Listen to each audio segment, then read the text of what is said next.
So, welcome, ladies and gentlemen, to the first gaming panel of the year. I like that you liked my Um, pinned tweet. Thank you. Yeah, of course. It's we I'm trying to get paid this year for being gay and writing stuff.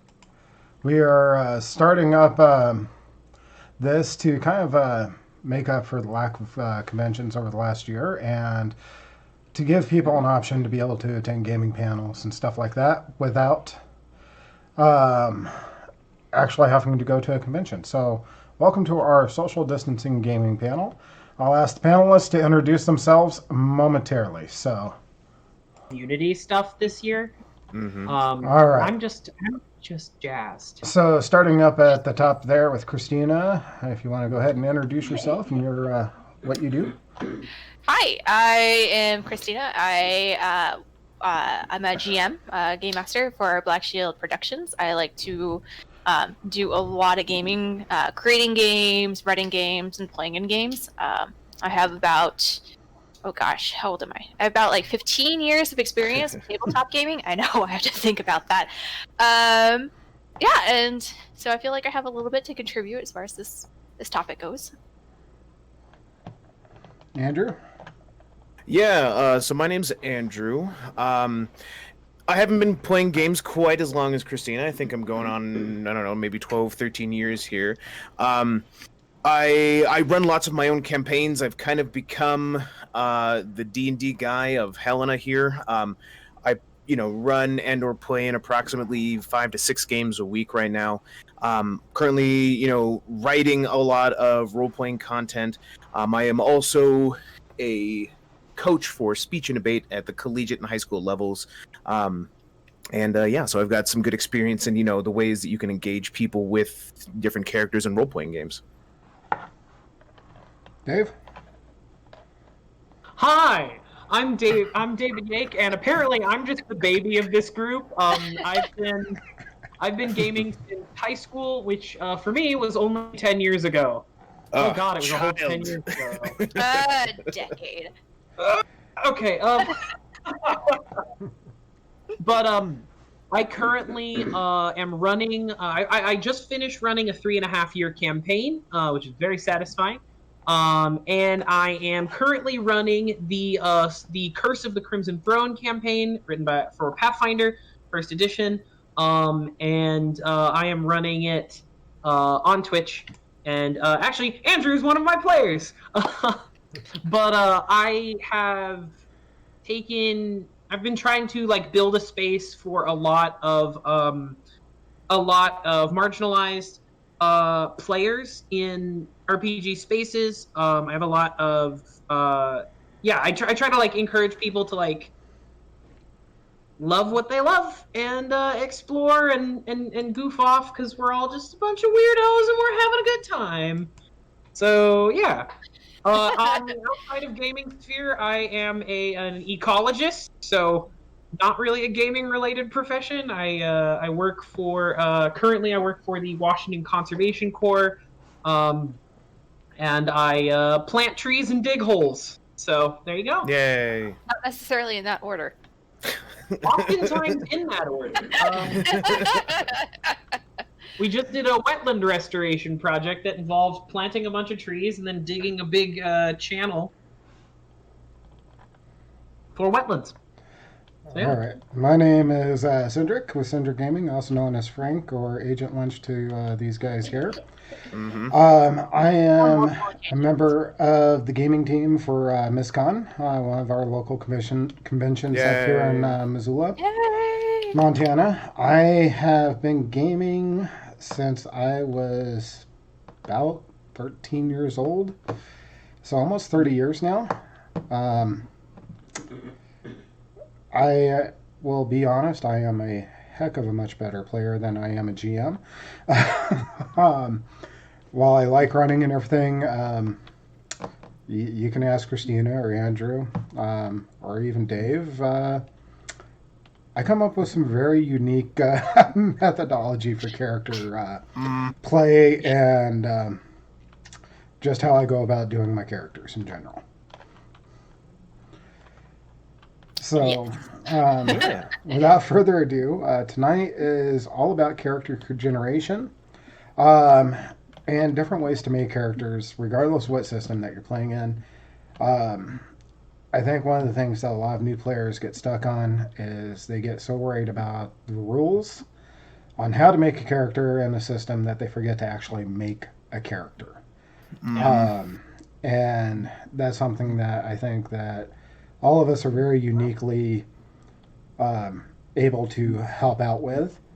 The other issues that tend to arise is, of course, persons of color in role-playing games, how that can affect your character creation.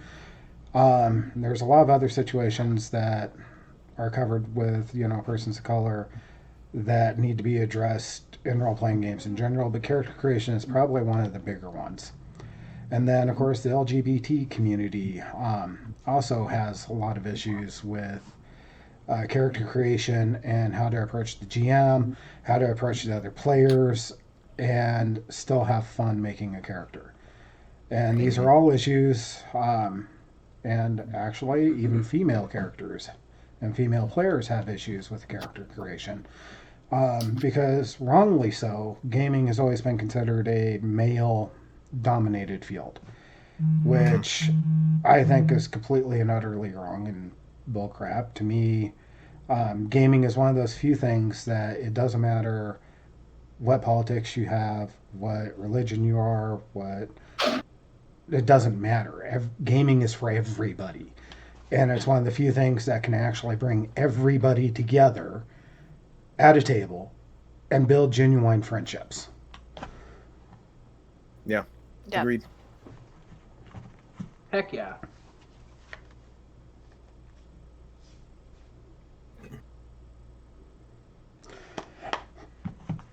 Okay, nothing important. The phone was buzzing at me.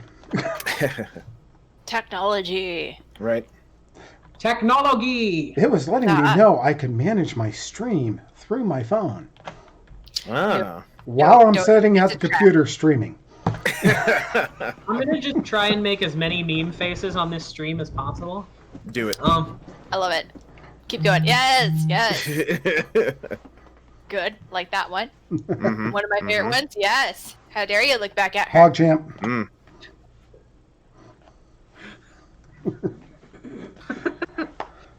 I don't even know what the new PogChamp is for today. The new PogChamp. Oh shit! I forgot that was like a thing that happened. I've had a couple right. of, like, Yeah. we I were think- talking about Twitter earlier. I know a couple of people on Twitter who have been like the PogChamps. Yeah. Mm. I So- know Pog from like the 90s. If we're talking like those, like I used to be really good and I had a lot of cool slammers, but I'm just dating myself. Yeah. there. Good job. We bit. I But know. so what are the challenges that you guys have ran into with character creation in games? When it comes to new, like a new person in any kind of new game at all, like D&D, it's good to, as a GM, be approachable. And what I usually like to do is I like to sit down with the player and just say, what kind of player do they envision themselves playing? Like, what do they see as a character? Do you like to do a fighter? Do you like to cast spells? And just help them steer their way through it. And I think that is my primary basis I like to do, is I like to sit down with a person and say, what kind of character do you see yourself playing? And then just help them build from there. So that's what I typically start doing with new players. Yeah, and you know what? And I think everyone here can vouch for that same sort of idea that, like, especially when you get new players to a game, regardless of system, you find yourself asking them questions about archetypes or characters that they know from famous movies or video games or whatever that they would like to emulate, and then it's your job as the GM to sort of accommodate that thing. Now, and one thing that I hear a lot of, especially from people that aren't familiar with the idea of role-playing games, is they're like, I'm going to be bad at it because I don't know the rules, or, I don't know what to do, right? Yeah, there's a lot of sort of like what do I do with myself, right? I imagine that Ricky Bobby moment at Talladega Nights where he's just like, I don't know what to do with my hands, and they're just like sitting there at your table. The rules are more like guidelines. Right, exactly, right, and that's always the thing I tell GMs too, is like, rule number 1, forget the rules because they don't matter.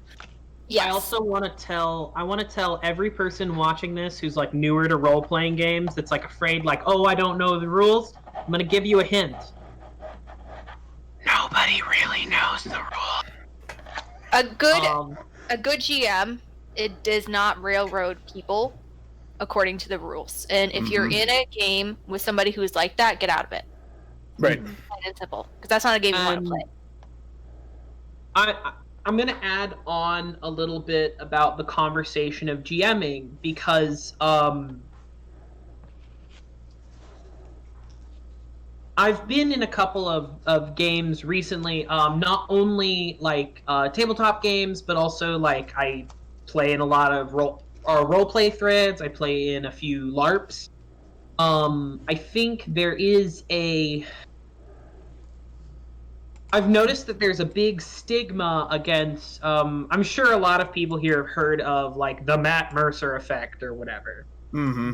And I want to make my official, very controversial stance. I don't think that the Matt Mercer effect, if it exists, I don't think it's a very bad thing. Actually think that from what I have seen, it is something that helps a lot of new players or people who may not be super comfortable yet get into a fantasy world. Caveat, if you're out creating a character for your campaign, and I've had this a couple of times with, like, when I try to run a campaign, I'm very much I say yes GM. I want to create a world that is accepting of any character my players come up with. But also, a cool and nice thing you can do for your GMs is try to work within the world that they give you. And I don't mean like get railroaded, but like explore. If your GM is saying like, oh, we're playing in Neverwinter or we're playing in Middle Earth. If you're playing a character in Neverwinter, it's going to be it should be very different from a character in Middle Earth based on the world that you're in. And I do think that if you're a newer player, trying to get the vibe of the world and trying to match the vibe of the world will really help you experience a more satisfying game. And it'll help with the immersion overall of the setting. So, yeah. I think we're adding on to that too. That's like a really good point. It's also, if you're new, it's okay. You don't have to be completely 100% like on your game. And sometimes it's good just to sit back and see how people interact with that world so that you can feel comfortable and you can pick up on cues and be like, oh, well, this person's doing this thing, so maybe I can do this. And so I really do believe, like, if you're not comfortable, it's good to see how the other players interact with the GM and pick up on that, and then kind of go from there.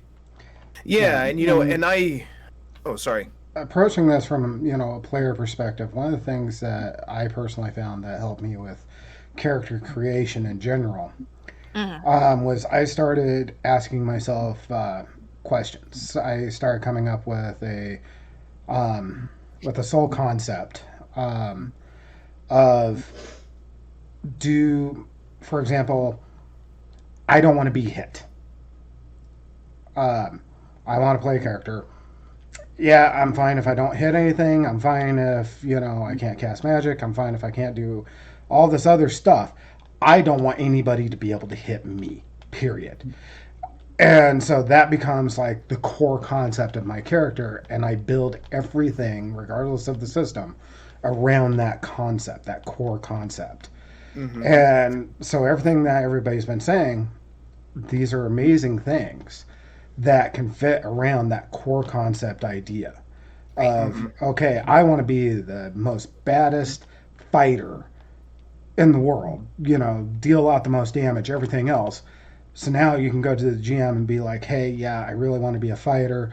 I want to thug smush things, and work with the GM to make that kind of a character, because now you know and have this understanding of, I have this core concept of what I want to be. And Yeah. so, for example, Agent Lynch, it was a pre-made character. I got it. I looked at it and I went, huh, I want to be an agent of chaos. AKA, I want to rule the world, and I want to generate chaos in order to do it. How can I make that happen with the skills I have here? And now he's become kind of legendary. Right. He's made quite a few appearances in various various iterations. Yeah, he's Right, kind of an yeah. evergreen various games. concept. Yes. But see, the thing that you're talking around there, Cendric, and like the thing, and something that I think Dave can attest to, just because he's done community theater like me, is these are the same questions that actors ask themselves when they're embodying character, right? And relating role playing to acting may make it seem more intimidating, but the same questions that you're asking yourself: what are my high concept? What are my background? How would my character react in this situation? These are the same questions that actors ask themselves, or that directors ask of their actors, in order to bring them more into the scene, right?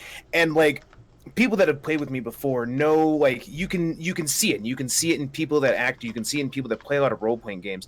Oftentimes, starting out, it can take time to embody that character. Like, it can take a moment for you to, like, and especially when you're given a pre-made, like Agent Lynch, right? You have your character sheet and you're looking at him and you're like, well, I didn't create this guy, but how do I bring him to life, right? How do I embody this character?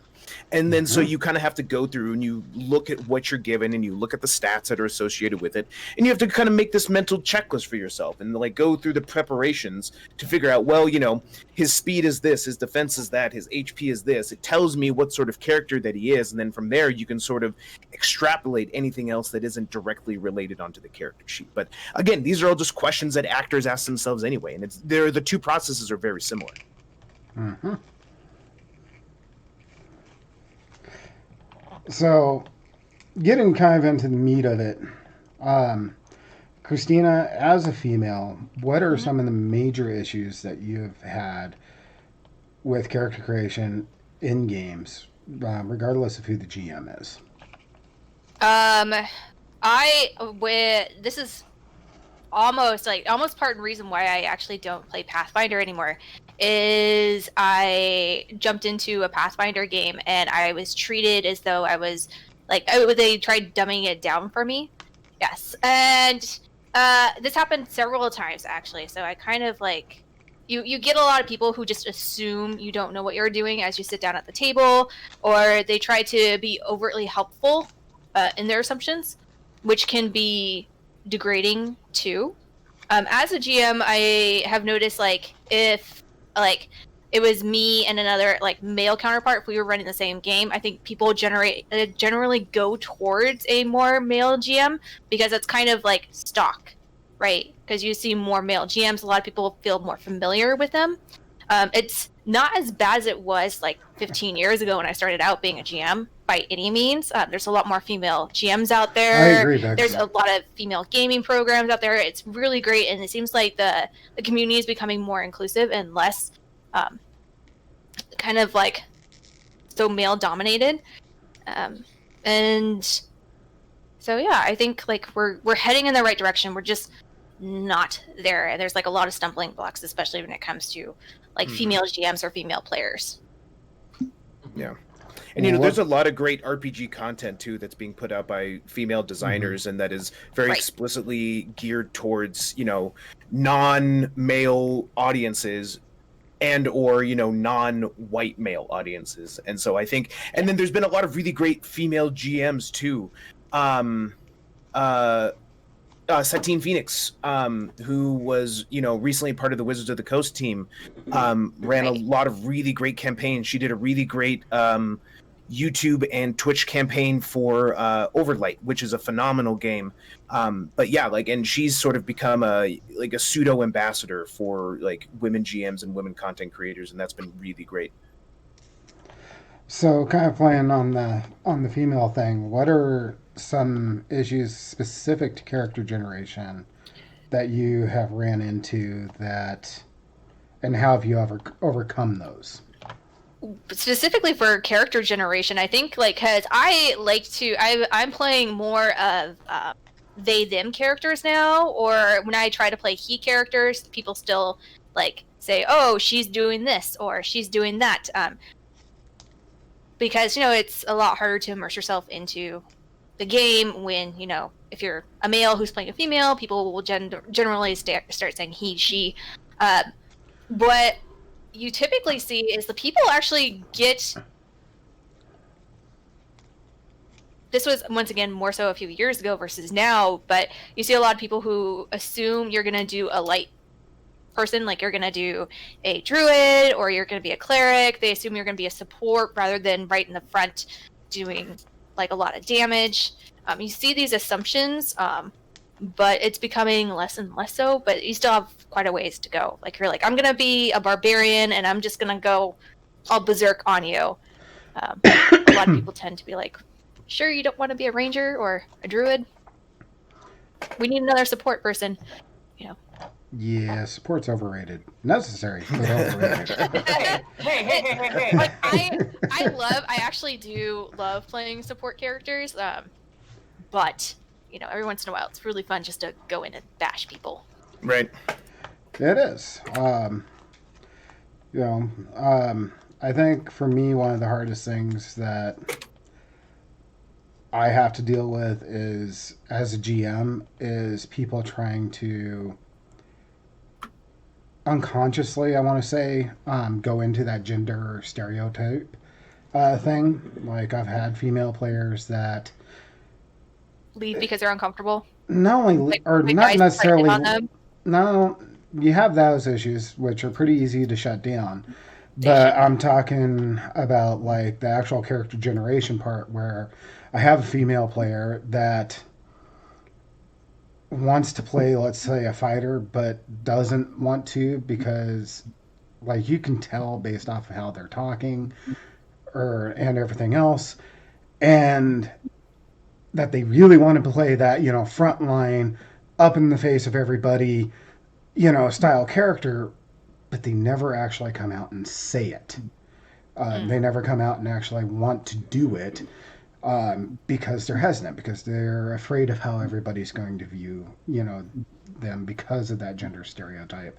And as GM, for me, that's extremely frustrating because now I have a player that isn't enjoying themselves as much as they would because they're afraid of that gender stereotype.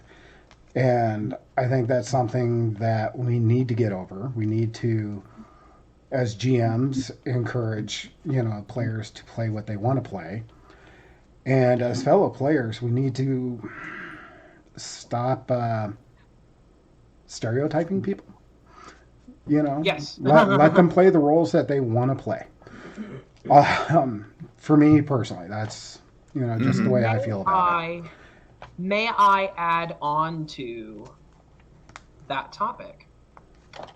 Absolutely. I don't want to take this. I don't want to grab it and then yank it to a new a railroad track. But you mentioned earlier how we were looking into LGBTQ plus perspectives on character creation, and I am someone who did a lot of self-exploration and journey outside of game, and then exactly as being used a lot of the terminology, a lot of the things I was learning outside of game, but then used in-game spaces to explore those aspects of myself, become more comfortable with who I am. And I know right now, my current campaign I'm running, I have a number of trans and non-binary players.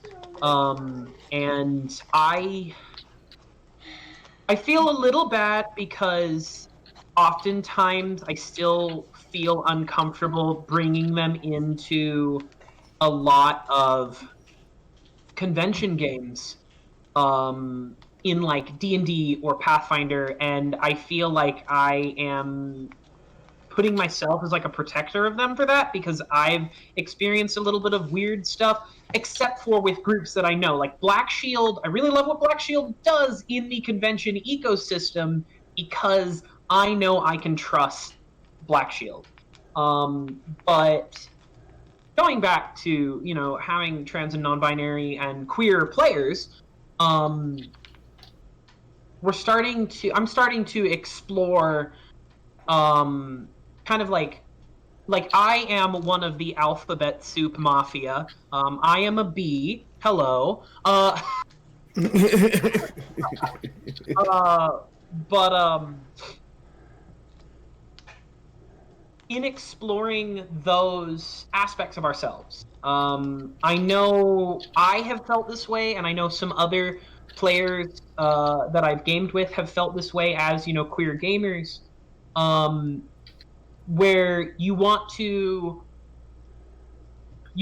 play a character that is also queer, but you also don't want to fall into the stereotype of like promiscuity. That there's a big stereotype of that, of queer characters and things. So sometimes players will kind of lean back away from having those sorts of experiences in game where, like, oh, I want to hit on the hot bartender NPC, but I don't want to fall into a stereotype of being the horny gay bard. And a real life horny gay bard, uh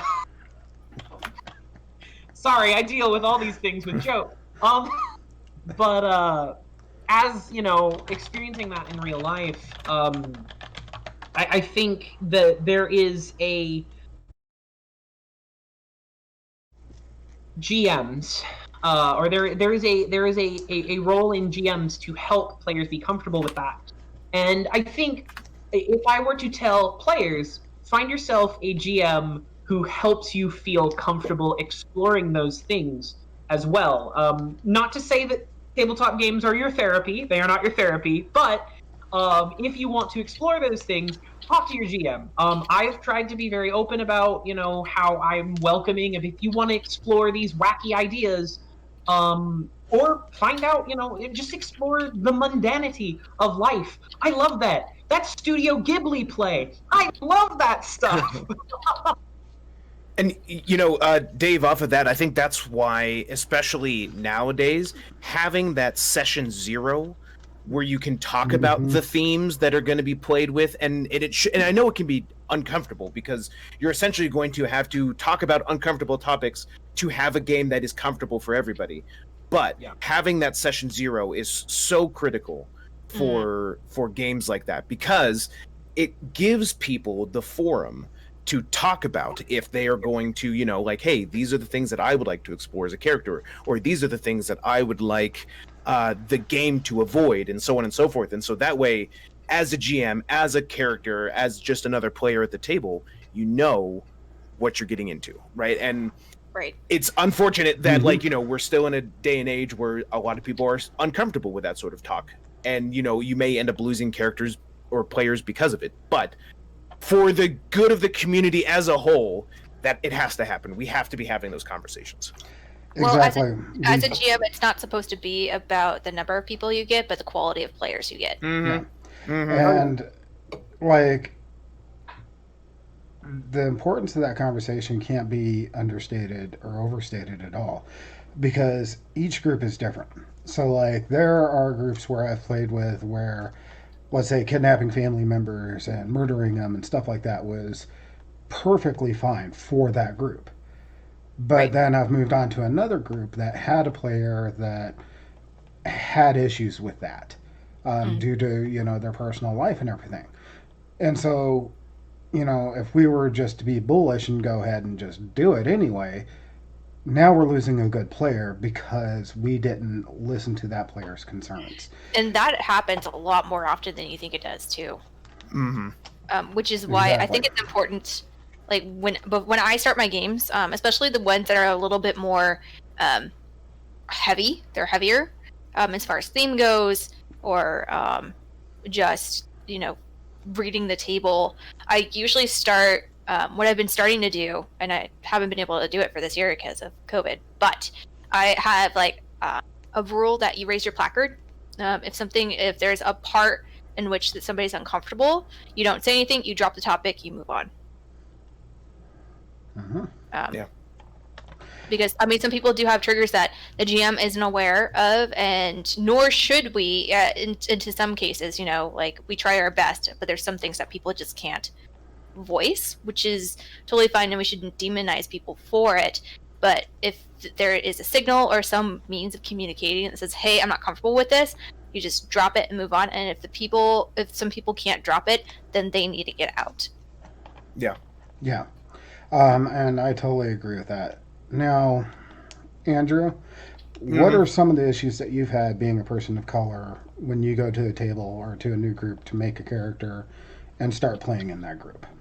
Yeah, so I mean, very similar to the sort of experiences that Christina has had. Like, generally, when you sit down to a table, people assume that the character that you're creating is a straight white man, right? That is the character that you're expected to play in general when you sit down at most tables. And so, and I've talked about this before with some people, but like, and especially when you're orienting yourself to a new system or a new GM or a new table or just whatever, I'm a little bit different in that I will judge the intentions of the group, and I will judge the intentions of like the system and the party and the GM as a whole by playing traditionally monstrous races, right? And I will play races that are, at least traditionally in, games like Dungeons and Dragons or games like Pathfinder have a heavy discrimination against them. Because what that does is it personally grounds me to the way that the GM and the rest of the players are going to react to my character as a whole, right? And I can basically just get a barometer for racism in a very brief statement. Like, how does whatever town treat the drow or the orc or the tiefling that I am playing? What is their perceived notions? Do I see others of the same kind as myself? And unfortunately, those are sort of like the litmus tests that people of color perform mentally every day when they go to a new like situation, like, or they're in a new environment. They're like, do I see other people that look like me, right? Can I find people that are interested in the same thing that I am? Like, how can I find a group that I deem as safe in a very quick scan of the room? And essentially I do the same thing when it comes to gaming. And so, and a lot of times I think that perceived, like, I guess perception of these characters is that they do end up as these straight white men. And so having to find a way to sort of like bring a grounding and like, I guess, drag the ideas of racism into the game are so important, because then I can judge if that's a table that I want to be a part of, and then I can judge if those are players that I want to play with. And it can be hard sometimes because you essentially have to make these snap judgments against people, but that's just sort of the life that we live at this point. And that's but it's getting better. And that's the thing, is like there are a lot of great and like I talked about, like, female content creators. There are also a lot of BIPOC content creators that are really starting to come up. I mean, there's a lot of like, I think the biggest one was Swords Fall, which is an Afrofuturism. Oh, Swords Fall, yeah. If you guys haven't heard of Swords Fall or haven't checked out Swords Fall is amazing. It's an entirely black created Afrofuturism game. It's phenomenal. It's beautiful. The book is, go check out the book, swordsfall.com. Always plug. But it had a massively successive Kickstarter.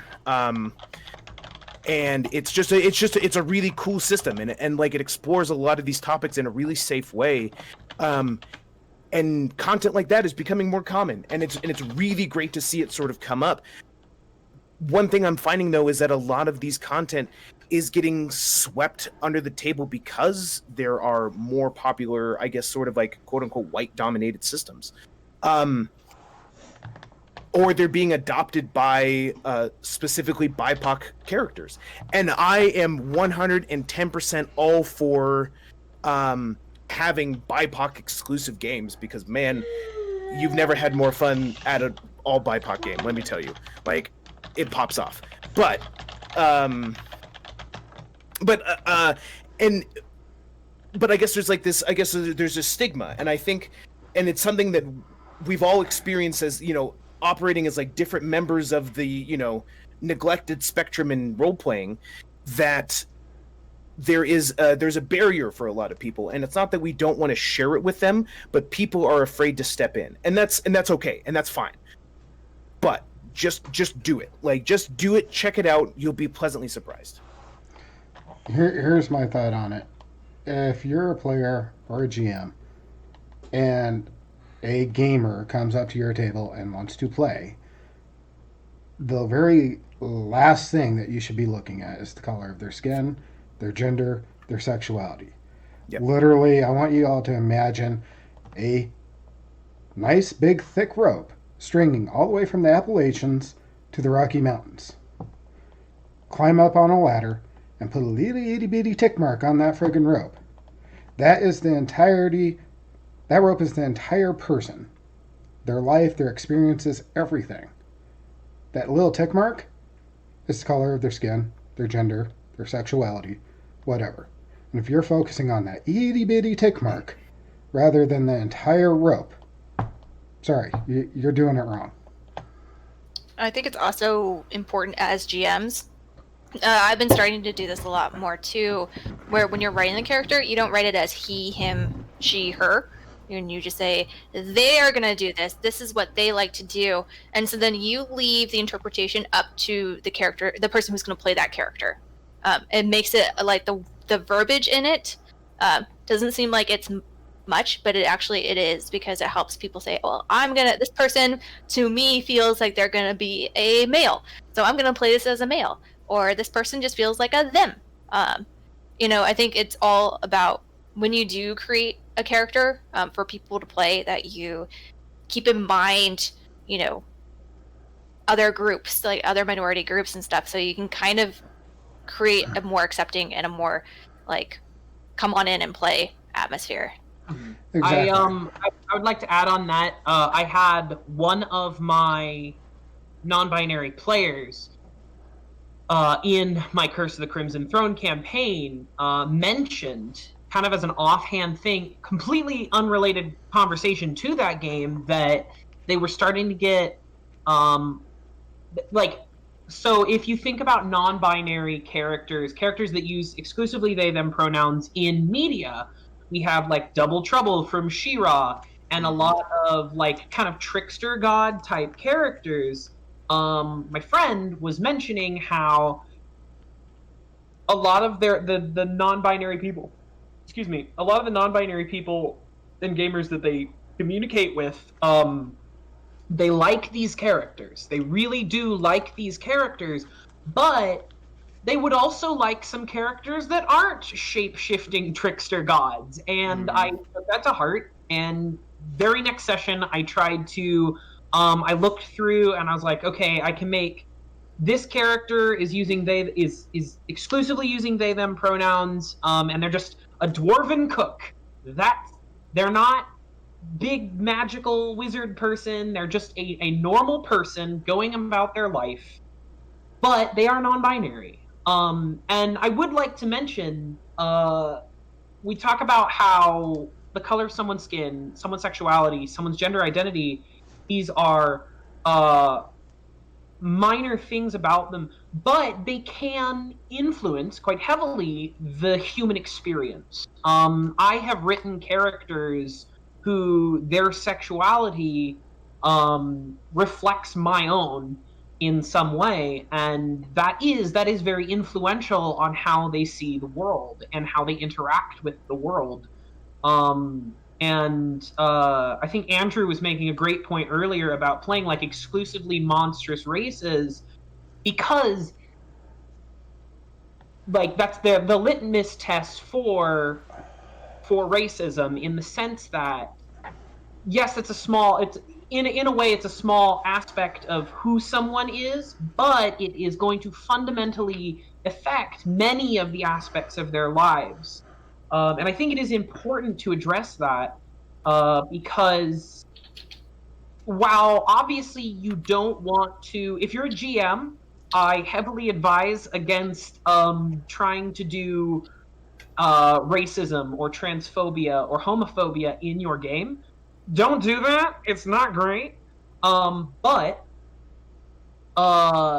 when a player comes to your table and says, "This is something that my character has experienced," don't say, "No, no, that doesn't exist in my world," because these are things that affect the human experience and can affect who you are. You don't have to role play it, but I think it is wise to acknowledge that these things do affect us as people. And yeah. I want to provide a really, really good example that kind of goes along with this.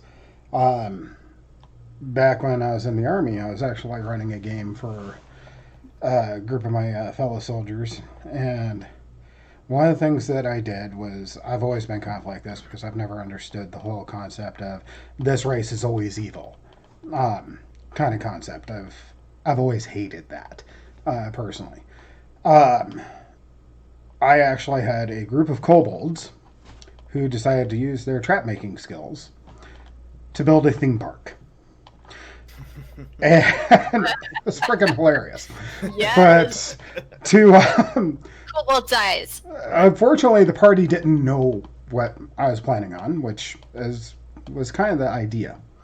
And of course, the party comes in, guns blazing. Well, in this case, swords and arrows blazing. Ends up killing a couple of the kobolds before they actually stop to see what's going on. And so it kind of plays into that homophobia or, racism or anything else. These things happen subconsciously or consciously or whatever, regardless of what world that you're playing in, they happen. And to just ignore that they're happening and say, oh, that doesn't exist is wrong. Having that kobold situation was a really good opportunity for my players to learn, hey, we need to actually stop and think about something before we act. And from then on, they never automatically, hey, these guys are evil, we're just going to flat out attack. It turned into, okay, we're coming up on this group of monsters. Let's see what they're doing. Are they going to attack us? Are they attacking innocents? They begin to judge each situation based on the situation itself.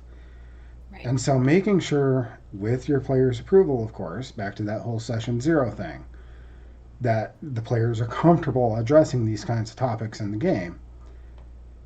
Don't shy away from those kind of situations in your games, and don't be hesitant to approach your GM and say, hey, I've experienced this in my past, I've dealt with it and everything else, but let's add something like that into the game to make the game more what's the word, saying it helps improve the realism, but the immersiveness into the game. It starts with a V, vermicitude or something like that. I can't pronounce it. Of the game itself. And that's something that's really, really important, I think. Yeah. I was reading the stream chat and somebody posted something that I think is like a really good, just how they said it, saying that something that always bothered them is the concept that characters can be evil, period, because evil isn't if you are, it's a side effect of what you do or not do. And I think that is important too. And it's also important to kind of push your characters, especially in a longer campaign, and make them think, it's like, are you guys, because of all this like unvetted power that you have as you're gaining these levels, are you making the right decisions? Are you essentially becoming the bad guy that people are going to go after? Are you demonizing yourself more than helping people? And I think that's also like something important to bring up in these kind of campaigns too, because a lot of people especially like a lot of old like people who've been in the gaming community for a while, they're just so used to hack and slash, keep going and just level up as you go, and they're all about that level gain versus the character growth. So it's really important as the GM to be like, okay, well, your actions, the higher you get, the more the repercussions happen. So are you sure you want to go in and storm that castle? Because, you know, there's these ripple effects that happen, and I think that's important to help teach your No, I character. don't want to go storm that castle. I want to teleport 2 miles above and create a bunch of rocks to fall on it. And fireball it. But you know, it's one of those things though. It's like, you know, instead of good and evil, it's all about like the choices you make and are you yourself becoming what you were trying to fight against.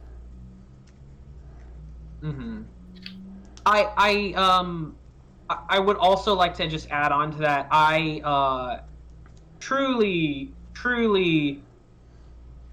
cannot stand the concept of evil races in general in a game. Holy smokes. I saw someone, there is a LARP that I really enjoyed and I can never go to again because the concept of drow elves came up. And I'm going to use the term drow elves because I do not want to use the other term for them, though the term that the game uses for them. But I actually went with a person who became a good friend of mine, who was a person of color, and they left that game saying like, well, I had a good time, but I was really uncomfortable with the fact that there were people there in blackface. And they were encouraged by another friend to come forward on that game's public forum to say, hey, this made me uncomfortable.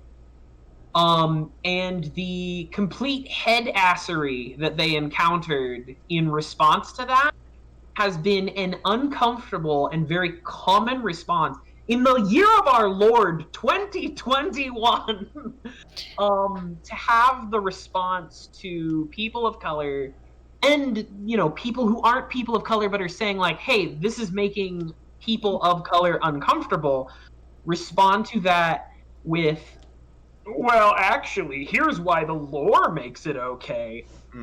That's the wrong take. No. That's the right take. But also, there's a very revolting background there in colorism, which I am not equipped to talk about. So if someone else wants to have a conversation about that, I think that's far more responsible than me having a conversation about that. But if you are in the chat and you don't know what colorism is, Google it. But there was this discussion about like, well, someone defended the concept of like dark elves as, the only reason they're that color is because they're regular elves that became evil, so that made them into dark elves. And Wrong answer yeah. already, because the lore quite clearly states that they were cursed by their god. They were cursed by their god, but the idea was like, oh, well, they were cursed by their god, and a curse made you a different skin color? Like, that's not a great thing to add into your world building. As like, I've been really getting into like world building stuff, and that is one thing that's like, ooh, I do not want to touch that, because it's definitely something that I think Wizards needs to really take a look at. Pazio needs to take a look at, because take a look at White Wolf, the World of Darkness. Yep. The Assamite clan. I forget what they're called now. But they did a really good job of basically taking the Assamite clan, whose skin color got darker and darker and blacker and blacker, the older that they got and the more evil that they got. And which was wrong.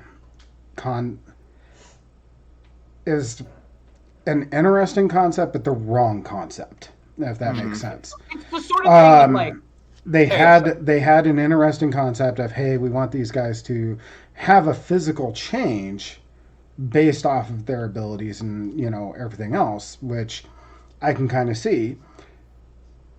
They could have done it with something other than skin color. They could have done it something like what the heck was the other clan? The Gangrel, who became more animalistic in nature as they grew more powerful abilities and got older, etc. They could have done something like that. And so, in their latest iteration of the World of Darkness, they actually changed that. And I think that was a really, really good thing to do because it's something that has always bugged me about the World of Darkness. It's something that bugged me about Wizards and Pazio and the Drow and all these other things. I mean, even look at the Durgar dwarves from D&D. It's something that's always it's really bugged me a little bit. No, Cedric, I guess in pseudo Wizard's defense, in their most recent book, Tasha's Cauldron of Everything, they did release a pre-statement that changed a lot of those preconceived notions about races, right? And then not only did they introduce additional mechanics that allowed you to shift around stat ability bonuses that can help redefine that a way that a character is traditionally played, they also released a statement prior to the release of Tasha's that talked about how that a lot of the earlier stereotypes or archetypes of characters and races were based upon that old way of thinking, that incorrect way of thinking. And so Wizards has taken steps to change it. And so, like, yeah, I mean, at least there are big communities like Wizards that are taking more progressive actions to, right these wrongs. And I would say there's a similar thing going on right now with Paizo. From what I am familiar with, I think they just completely wrote their Underdark out of their lore. Yeah, they just straight up eliminated it. Like, it's gone now. Like, you know what? This wasn't an original idea to begin with, and it was us feeding into something that like the gaming community has had, and we shouldn't have been toying with that. So, and I think that was me personally, I love the concept of the Underdark. I just don't like how they went about doing it. Yes.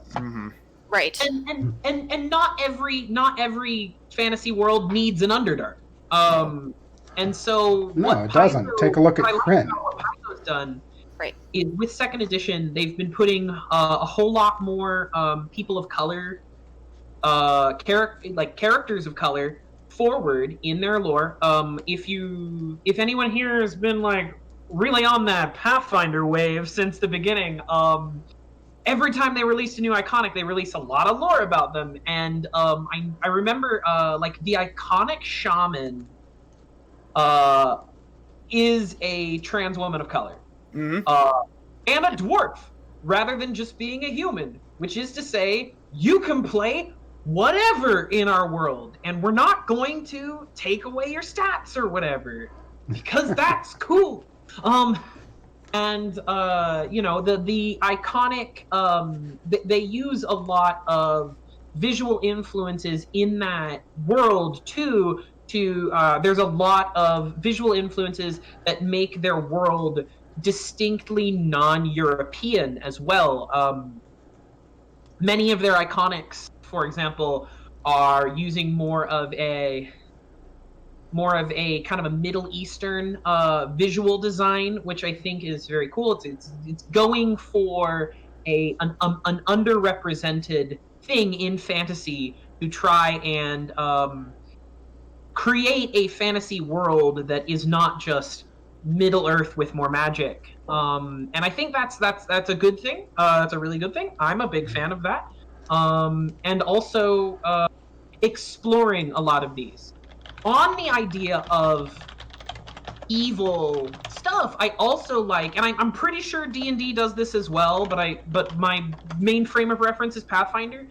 In Pathfinder, demons are not born as evil creatures. You are a person who makes a lot of evil choices in life. Usually, I also like that usually evil in Pathfinder, at least, usually evil is taking away someone else's agency, because, I'm a filthy anarchist. And so the idea that the greatest evil that you can do is to take away someone else's agency, that's awesome. And so what happened in Pathfinder with how demons are created? They are not born as demons. You are born as a person or an orc or a goblin or a dwarf or an elf. And if you make a lot of evil choices in your life and you take away a lot of people's agency, or you are just a mean old bastard, when you die, your soul becomes a demon that is an outward representation of the evil choices that you made. So if anyone here has run a lot of their adventure paths, they give a way for a lot of their major NPCs to come back as, well, here's how they might manifest as a demon and what kind of demon they might be. There was a really cool one in the campaign I just finished. I ran for 3.5 years. I ran a campaign called Reign of Winter. Shout out to any of my Reign of Winter players in the viewership.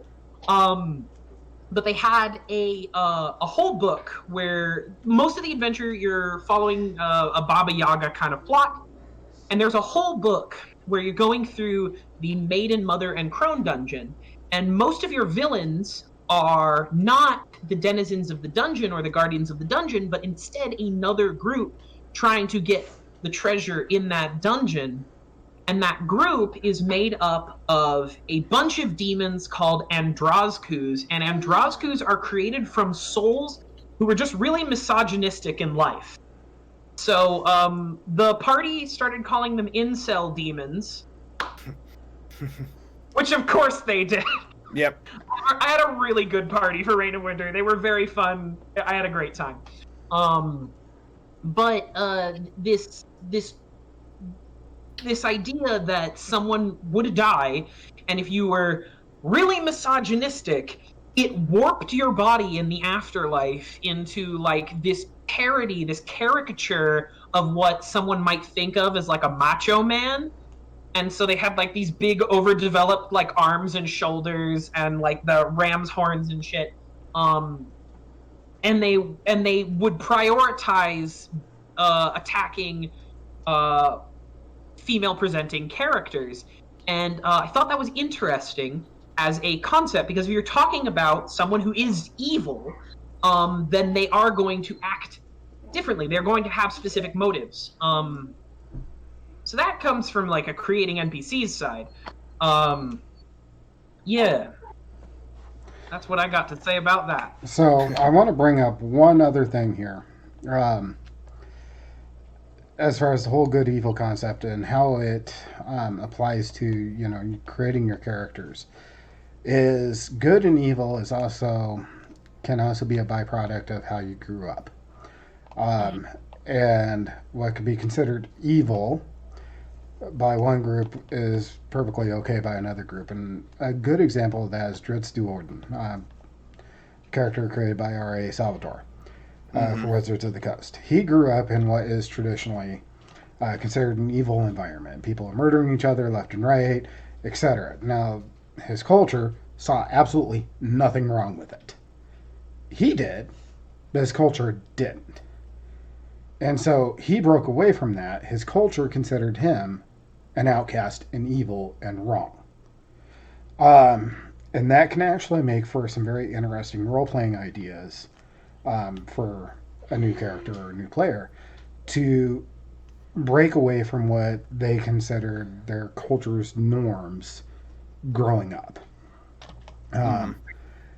And I think there's some really, really good role-playing opportunities there. There's really good character creation ideas there. Basically, to kind of summarize my position, come up with a core concept, talk to your GM to figure out what character or classes for whatever system you're playing in is going to kind of fit that core concept, and go from there. Yeah. Before I open up for questions for everybody, if y'all want to kind of summarize your points or points of view. my point of view on God, we've talked all about like marginalization, and I feel like we haven't really gotten to get to like a character creation thing. But if I were to say on my point of view on character creation, keep it sincere. Don't be afraid to explore the things you want to explore, but also be respectful of your fellow players and be respectful of the world that your GM has created. I am gonna entirely be selfish here and say, as a GM, we put a lot of work in to make sure that this world is fun for our players to come play in this space. And it means so much to me as a GM, and I'm sure to other GMs, when we see that our players have explored the world and gone, ooh, I really like that hook. Hook my little bat claws into that hook and haul myself over to that space, and I'm gonna play in that space. Because that shows that you care about this world we've created, you care about this story we've created. I'd really love to get in on this more. We'll have to wait till next panel for that. But it does mean a lot. And keep it sincere, keep it respectful, and keep it fun. The most important thing about making a character is that you have fun. You do something that you're going to enjoy. So yeah, there's my thoughts. My final end point. Christina? So character creation is like it can be like a very involved process, or as little as like, I just want to play a fighter, I don't care. It's all about communication with your GM, and saying, this is what I want to do, this is what I see myself doing, and then working in conjunction with the GM to create a good experience for you, and then also you working in conjunction with other players to create a good experience for everybody involved. That also, because when you're enjoying it, a good GM will enjoy it too.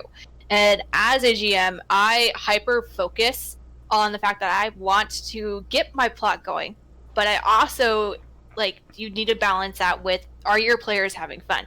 Because that is the ultimate goal, is for you to have fun, to feel comfortable, and to explore.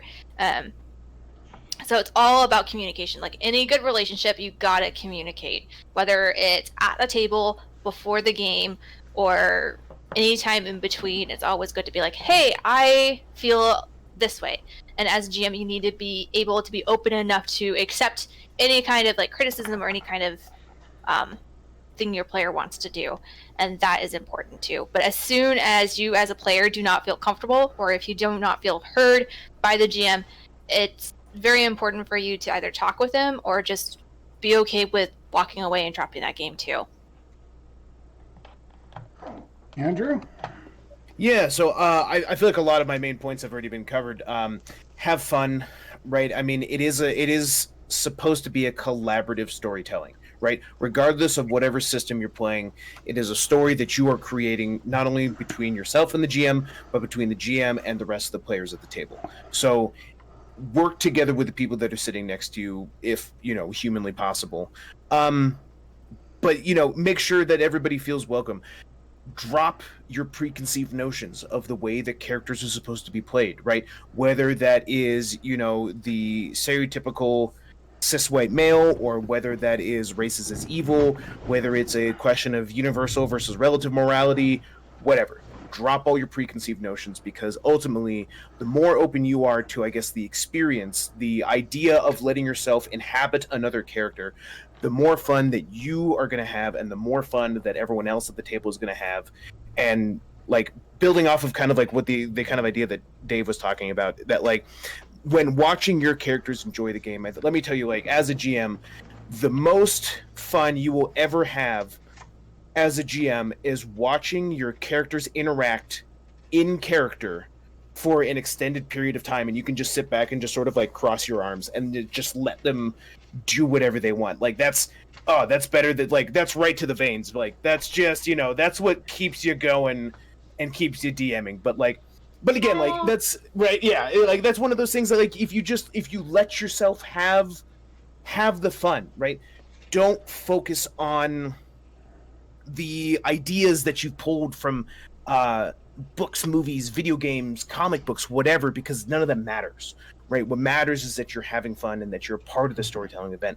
There's no such thing as being bad at a game unless you're actively trying to ruin somebody else's fun, and that's what it comes down to. You mean we're not supposed to troll our players? I mean, don't tell them that. Troll your players, and players troll your GMs. We will love it.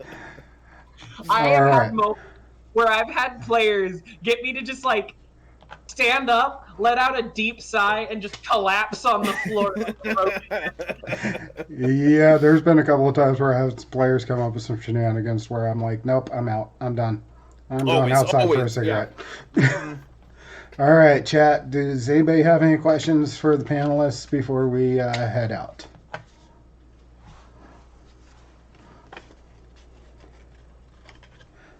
Yes, there is a delay between when I speak and it pops up. Yeah, you will have to give them a couple of minutes there, yeah. Most said questions show up. I am playing a campaign tonight, and I made a character for it. Challenge. No, so let me tell you about this character because I want to gush for a minute. First of all, we're playing a campaign called Hell's Rebels. It is a Pathfinder campaign. I like pre-written campaigns because I don't have to get a headache later. How am I so good looking? Because I'm sexy. And I put a lot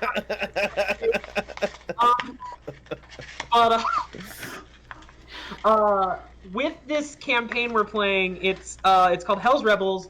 If you're familiar with Pathfinder, you're in a little community in Cheliax, which is an authoritarian nation, and your party is a bunch of random people who kind of got slammed together, and ultimately, I think we'll take over the community. I think we're gonna do an insurrection. But I made a character. See, if I was the one playing in it, my goal would just be to kill everybody. See, I saw that campaign, and I was like, okay, so it's a campaign where our party is basically doing an insurrection against an unjust authoritarian government. I want to make a character who is an eagle knight, but I want him to be like kind of has delusions of grandeur. I wanted him to have the flaw that he's reckless and he's very obsessed with like this idea of being a hero. And so if my GM wanted to slam dunk on me, they could, using exactly that point. And so I want this character to have like these deep flaws, but also I really wanted to play a character who was a hot guy, a hot boy. And yeah, I'm getting to play that character now. It's super fun. And my character voice sounds like All Might. So have no fear. All right. So do you have a couple of questions? Yeah. Ebzine asks what your favorite character is currently. And then the next question is, what is a favorite time when you have experienced or witnessed character growth? Like a current, when they're asking about the current character, is it like that we're currently playing or that somebody else is currently playing? I think either or. Okay. Yes. Yes. All right. My favorite character currently is, I mean, I'm playing in this Skyrim campaign, and I really like my character. I honestly have not that much idea of Skyrim itself, but I like my character because they're very knowledgeable about their place and they're learning things. So I think I don't know. I like the characters as I play them. So I guess that's my favorite character right now. Mm-hmm. And then what about the second question there? Second question, what was that again?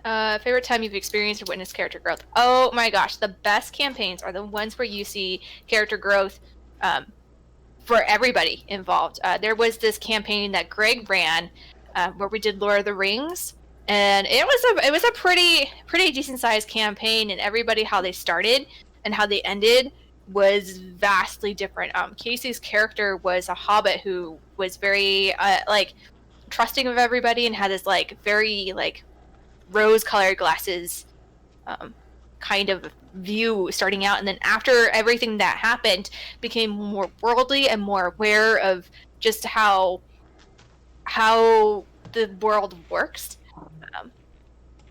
So yeah, I think that's my favorite like character growth moment, is just seeing this character like growing up. Basically, you see them kind of start off as a kid and then grow up and become an adult and more aware of consequences of actions and what comes after that. Yeah. Me personally, my favorite character is an old D&D character from 3.0 days that I had. Was a pretty much what you would call a non-standard character. I did not have hardly any combat abilities at all. But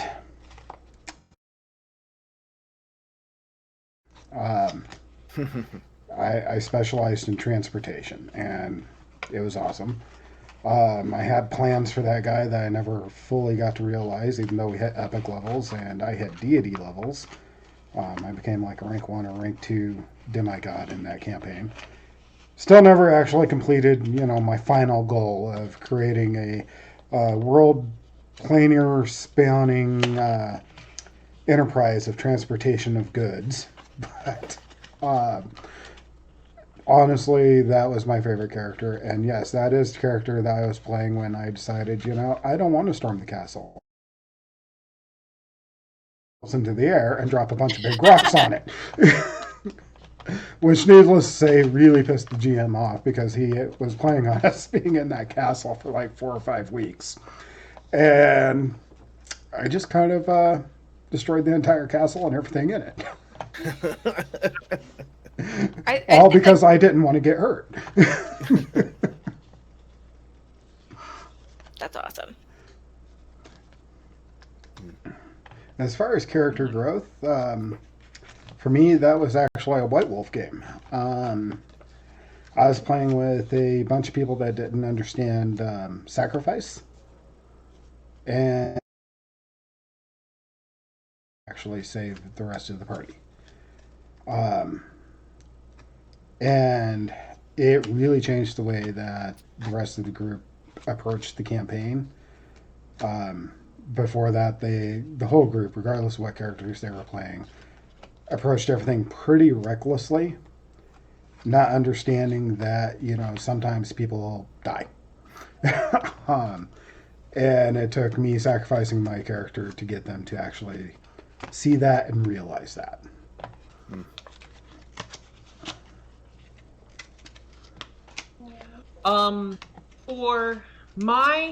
I've already talked about probably my favorite character I'm playing right now.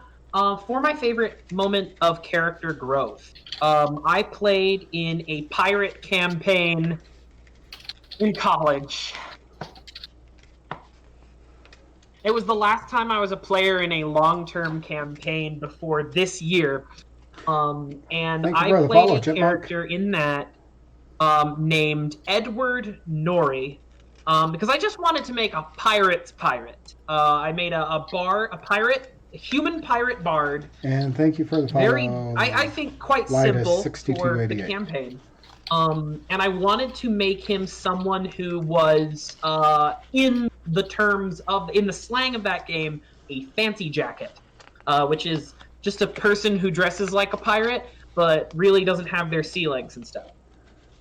And Edward went from...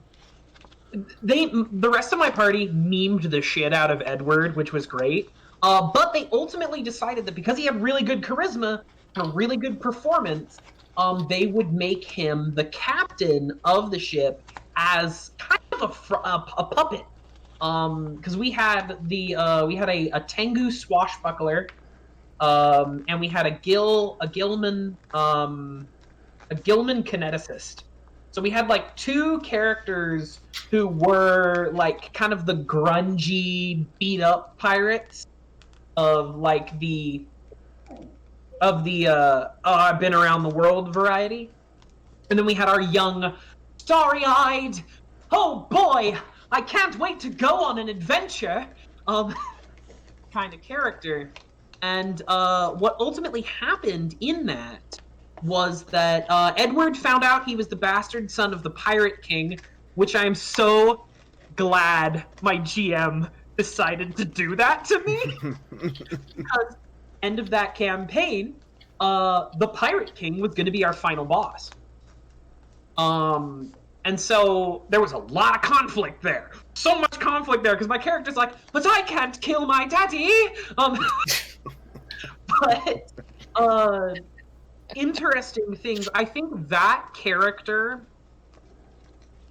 was that I was playing in that campaign right about the time I was reading a lot of queer theory. I was kind of exploring myself a lot at that time, and by the end of that, before I was out to myself as a bisexual person, Edward was a bisexual character. Edward became a non-binary character and switched from he, him pronouns to they, them pronouns. And it just felt, I made those choices in character because they felt natural. But also, Edward was going from being this fancy jacket to, they lost friends on that adventure. They lost their first mate. The Tengu swashbuckler got poisoned to death. This character who was an unkillable monster in combat went down because someone poisoned his dinner, and he was gone. And that was kind of a breaking point for Edward as a character. And they heel turned so hard from being this kind of person who was, oh, I want to, I can't get into the pirate thing because a lot of these pirates want us to. Mercury's got it. Mercury's got it in the comments there. But there was this switch of this character going from someone who was a starry-eyed, shonen protagonist at the beginning to being this person who, by the end, was willing to make hard choices, but still did not let that corrupt their ethos. They still believed that people deserve a second chance. In the final moments of that campaign, that final fight with their father, I used a bunch of high-level bard spells to fake kill Kurdak Bonefist, fake plunge Edward's rapier through his heart, and then we hosted like a public execution. But then the GM gave me fucking epilogue. Excuse me for my language. The GM gave me an epilogue where this character was there was a boat on the beach below the hurricane keep, and an old cloaked figure walked out to the boat and was loading like supplies into this little dinghy, and the newly crowned pirate king, Edward Norrie, approaches this figure, and as the and helps the figure push the boat out into the bay. And right before the figure rows off, Edward reaches to his belt and he hands over the magic pistol of the Pirate King. And the cloaked figure reaches out a single skeletal hand, a single bone fist, and grabs that pistol and takes it from his child, his pride and joy, who has now taken his place as the Hurricane King. And it was just, chills, absolute chills. And it was because from the very beginning of this campaign, I thought I'd make a bard who was always lying about being the bastard son of the Hurricane King. Because Edward was a bastard son. Edward didn't know their father, so it could really have been anyone. So why not claim that it's the Pirate King? And the GM was like, I'm going to take that, and I'm going to use that to enhance this story and to enhance this character's conflict. And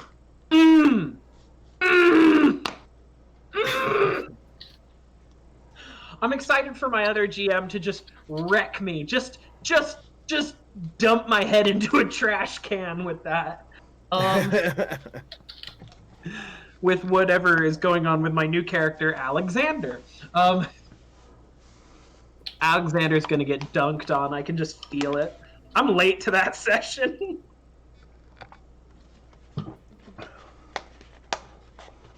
Yeah. Yeah. All right. For me, I think my favorite character currently definitely has to be the character that I'm playing in Dave's campaign. One aptly named Brick. Brick is just the big beefy boy, and he's such a sweet character, and just generally has the best intentions at heart, but is just a big brutish idiot. But you know what? Nobody holds that against him.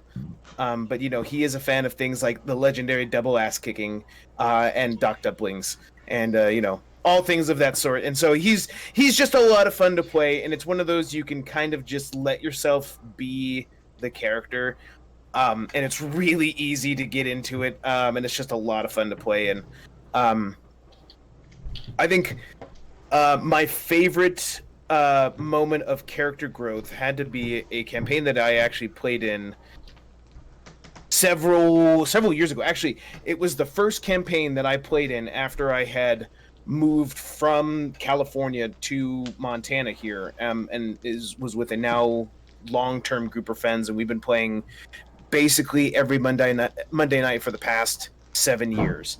But I played a character who he was just a Templar. His name was Fullbar. He was pretty standard as a whole, just because I was brand new to the group. I didn't really know what was going on, but like as we were coming to the end of the campaign, my favorite moment of character growth was not actually from my character, but it was two of my friends. It was a cleric of the Silver Flame, who was a very righteous sort of cleric, and you know, is always, you know, about truth, justice, and the not American way sort of idea, but like, you know, it's all about Way. exactly right, yeah.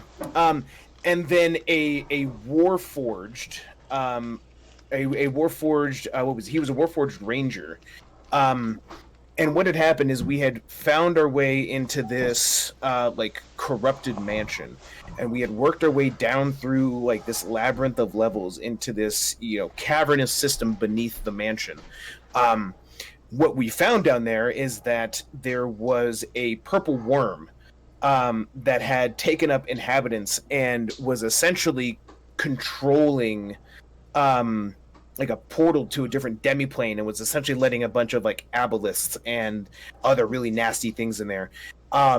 So, but you know, it's these like level 10 characters, like maybe 9 or 10 characters, versus a purple worm and a bunch of aboleths, and then the purple worm had been manipulating the aboleths to control this population of dwarves who had been corrupted by mind powers over time. And so, you know, what happens is like the purple worm, expecting us to just be playthings for it, summons the hordes of this dwarven town to come fight us. And it's, you know, myself and the barbarian just go into town against a whole horde of people, holding off the waves as like the Warforged Ranger, the cleric, and like the Warforged Ranger summoned owl, who are having to pick up the statue of one of our characters' petrified mother, and is running towards the exit. And we had descended, hundreds of feet into this cave beneath this mansion.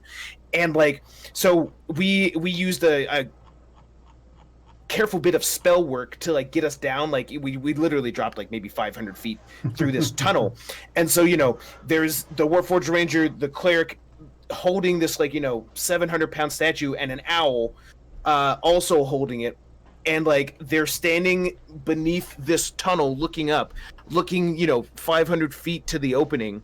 And it's watching the cleric argue with the Warforged Ranger, who does not have a sense of agency of self, meaning that it was arguing completely in third person. And them arguing in character for the better part of 15 minutes about who was going to sacrifice themselves to get the other person out.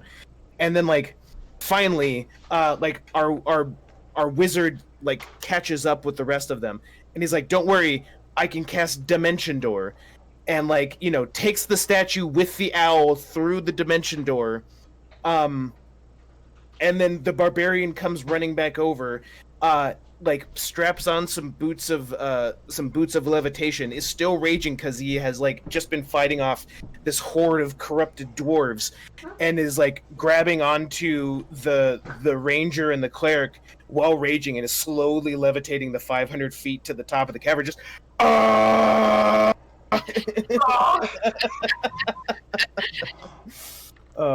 was it again? What was he doing? All right, ladies and gentlemen, we are out of time, unfortunately, so I gotta get my kiddos to bed here shortly. The entire time that we've been doing this, my daughter has been playing some kind of weird crafty thing on YouTube on the TV that I've been kind of eyeballing. At the same time, it's kind of been interesting, especially seeing how I can't hear it because she has headphones on. But yeah, we are going to be doing this more often. Right now, we're probably going to do it at the beginning of every month, the first Saturday of every month. Different concepts, different panels, etc. I was going to do it a little bit more often. I was going to try to do it once every other week, but unfortunately, that's going to probably not happen, especially with my shoulder being the way it is right now. I've been in pain all night, so it's been great. I think I tore my rotator cuff. So I'll make sure to do makeup for every time we do one of these panels again. Excellent. And Dave, if you dress up as an emo girl next time, I can put that in the tags, and we'll get more viewers. Oh, yeah. I am basically an emo girl. I am I am your e-girl himbo for the stream. Dave, you're my e-girl himbo. I just want you to know that. Thank you. So I think our next panel, I think we're gonna probably do session 0 and starting a campaign. Nice. Because session 0 is pretty basic, but the first few sessions of your campaign are pretty important too. Beyond that session 0, and so I think those are going to be the ones that I want to cover. I would do more talk about character creation philosophies in the future. There's a really deep well we can delve in there that we kind of skimmed the surface of tonight, and exactly. Yeah. And I think that might be a good one to do in 3 or 4 months, is to just sit down and not just have a group of panelists, but actually have an actual group discussion with anybody that wants to hop in to the voice chat, and actually just you, Mercury, I know you're watching, and actually just sit down and just have a really big discussion about that. And that would probably be a good 3 or 4 hour stream right there in and of itself. This is going to go up on YouTube on Monday, and will be up on Facebook, of course, as well. Just for people that missed it, because unfortunately Twitch only saves stuff for 7 or 14 days, something like that, unless you're a partner. And I don't feel like losing this one, so I'm going to download it and put it up on YouTube and Facebook for us, in case there's anybody that you feel would benefit from this little thing here. Of course, everybody's more than welcome to join me on other days of the week. I do appreciate the follows tonight. I'm sorry I did have alerts turned off for the panel, just because I did want people to be able to just focus on the panel and not get bugged by big alerts popping across the screen and sound alerts and stuff like that. But I know Dave, of course, is streaming as well. Give him a shout out. I believe his Twitch is up in the Black Shield Discord. The link for that. And Friday. I'll be editing my descriptions and stuff like that to give shout outs to different people and stuff. But thank you all for joining us. We do appreciate it, and we hope that you enjoyed it. If you have other ideas for panels or things that you have questions on, please let us know in the Black Shield Discord or in my Discord or wherever. You can DM me on Twitch too. I really don't care. But we hope that y'all have a great night. And remember, all of us as GMs, as players, we're here to support new players. We're here to support older players too. If you have questions, you're not sure about something, reach out to us. We're always more than happy to sit there and answer questions or give a little bit of advice. So, Great. All right. All right. Bye, guys. All right. Bye. Thank you. Yeah, thanks, guys. Thank you. Thank you, everyone.